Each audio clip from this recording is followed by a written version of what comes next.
Hello everybody, this is Llodg, and today I am talking about one of my favorite games of all time, Metal Gear Rising: Revengence. This is a game that I almost never got to experience. I really hadn't played any Metal Gear game before this one, only played a bit of MGS2 with Snake on the boat, and I'd heard about this game in particular for its music. That's right, I got into this game because I heard how good the soundtrack is, which is kind of a weird way to play a game such as this, but I'll really get to talking about the music a bit later. Without this game, I would not have played so many other of my favorite games, such as the Devil May Cry series for starters, and I'll be talking about some spoilers for this game, including the final boss, so if you haven't yet, you should really play this game, it's so good. For now, I'm going to talk about the gameplay, which is what most people probably remember this game for, and it's really great. It's all like Platinum Games' other games, a character action hack and slash.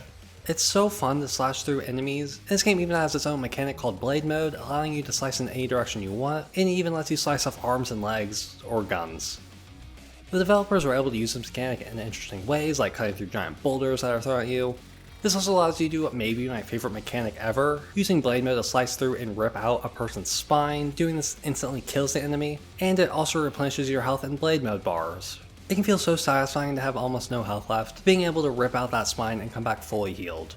As great as the gameplay is, the first time I played this game, I wasn't very good at it. I didn't understand how to really block attacks and got tossed around a lot. I kept dying to these cow things that I still don't know their names. Being bad was a common occurrence throughout my first playthrough, but it really wasn't until the boss Blade Wolf that I really got to know how to block attacks. And this is a boss that basically teaches you through failure. Now I can easily beat him, but man, this game can be really hard for first timers. Now talk about the characters of this game, and there are quite a few, and they're all memorable, even those without much screen time. Now of course all these memorable characters you're going to end up fighting, and the boss fights with them are so much fun.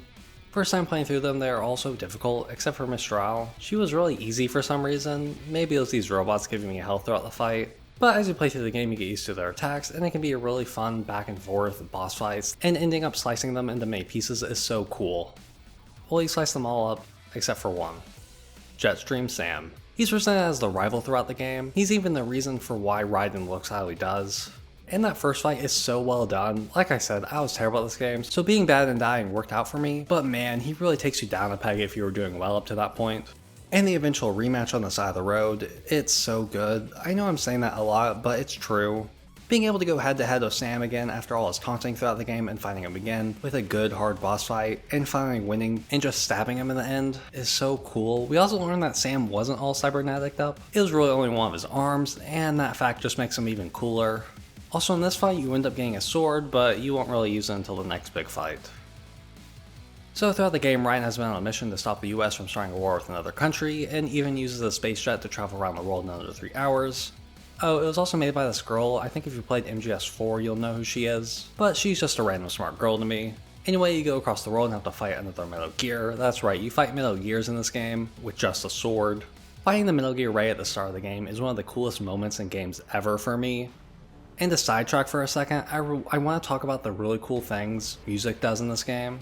So every boss fight has its own theme, so they are all super recognizable, and when you start most of the fights they have no lyrics, but during certain moments in the fight, like jumping up and slicing parts of the Metal Gear away, the lyrics seamlessly come in and just make the fight so much cooler.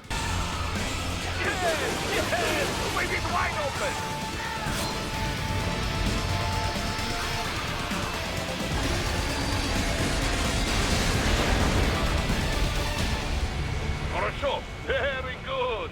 I love this game's soundtrack so much that I even listened to remixes and other versions that weren't in the game on YouTube. Anyway, back to the cool new Metal Gear. This fight has my favorite track in the game with Collective Consciousness. I just think it's super good. But the Metal Gear is being controlled by this character, Stephen Armstrong, a senator who's probably my favorite character in the game. It's hard to pin my favorite down to one, but I think he has it. Honestly, all his lines are super memorable. When recording the footage for this video, I hadn't played the game in a while, and I was still able to quote all the lines as they were being said. Part of that could be just because a year ago I made this video using his infamous speech to Atriox in Hero Wars 2, so that speech just may be burned in my memory.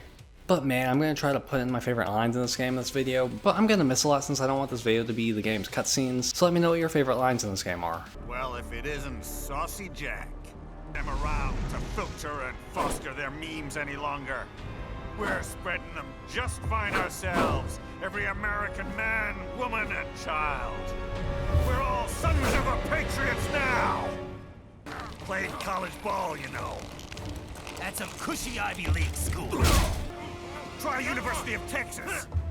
Could have gone pro if I hadn't joined the Navy. I'm not one of those beltway pansies. I could break the president in two. With my bare hands!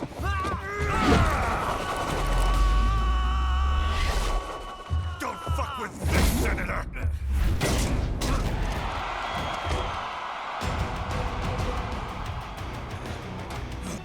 Making the mother of all omelets here, Jack. Can't fret over every egg. Your plan ends here. Idiot.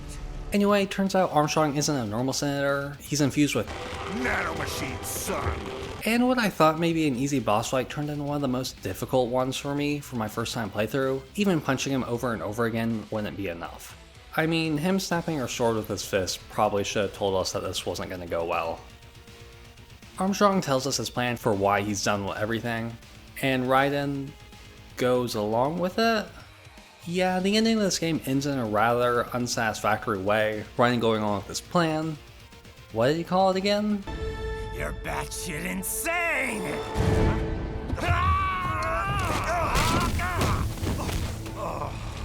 Yeah, you didn't think this game would end like that, did you? Because I 100% did, but was very thankful it didn't, because it eventually leads to my favorite Raiden speech. Armstrong! I said my sword was a tool of justice. Not used in anger. Not used for vengeance. But now I'm not so sure. And besides, this isn't my sword. It even mirrors what Sam said in the last fight. Come on! Okay.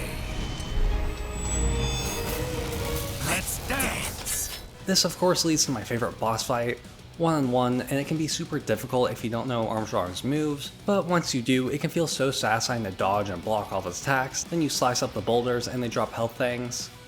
Man, I love this game so much. There's even a quick time event where you punch each other, and if you do it correctly, you barely dodge and punch him in the face. And after a lot of fighting, you win the fight with Armstrong trying to punch you, and you block all of his hits with your sword.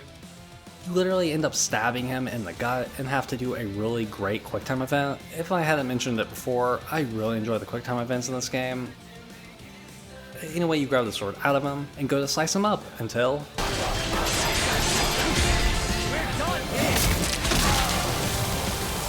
And that's the end of the game. Armstrong's string being stopped. For a while longer, at least. In my opinion, this game is just so good. I love the dramatic speeches in this game. I find them so memorable and quotable. I keep saying them to myself when no one else is around, and I honestly can't get them out of my head. I just want to play this game over and over again and never play anything else. This game also got some DLC for Sam and Blade Wolf, and Sam's is basically just a really long mission of what Raiden has been doing, but you get to play as Sam, and it's honestly really cool to do. It's even set before Raiden's campaign. His block is a bit different as you have to be more precise with the timing, but it's really fun once you get the hang of it. And the Blade Wolf DLC, honestly I've yet to really play it all the way through. It's more stealth based than action, so I guess there's a reason for me to come back to this game in the future, and if you like the original Metal Gear Solid, that's a place for you to go. So there you have it, that's why I really enjoy this game, and it's been 10 years without a true re-release or sequel. Well, at least I can play this game on my Steam Deck now. Once again, if you haven't played this game before, please do, even if it's just a little hard to grasp at first. This is truly one of my favorite games, and I'm sure I wasn't able to do the game the true justice it deserves, probably even missed out some things I'm gonna really wish I talked about, but this game really left its mark on me, as I still listen to new covers and remixes people do of this game, and love them all so much. With that, I hope you enjoyed the video, have a good day, and goodbye.